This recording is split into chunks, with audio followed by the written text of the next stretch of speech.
Generation, regeneration में क्या होता है, रिवर्सिबल सेल इंजरी, यानी सेल की इंजरी होना किसी भी कारण की वजह से, और अगर उस कारण को हम लोग हटा दें तो सेल की इंजरी होना बंद हो जाती है, उसको बोलते हैं डीजनरेशन। यानी सेल वापस पुरानी कंडीशन में चली जाती है, अच्छी हो जाती है, उसको बोलते हैं डीजनरेशन।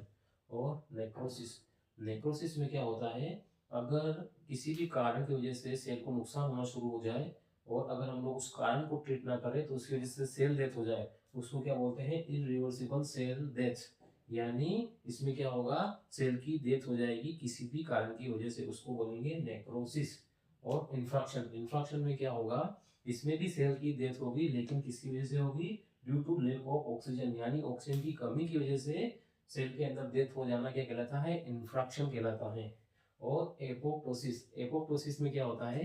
कि प्रोग्राम सेल डेथ होती है, यानी सेल के अंदर एक प्लांट से उसका डेथ का प्लान फिक्स होता है, उसको बोलते हैं हम लोग एपोप्टोसिस। इसका एग्जांपल से समझते हैं, जैसे एडल्ट की आरबीसी की लाइफ स्पान 120 दिन होती है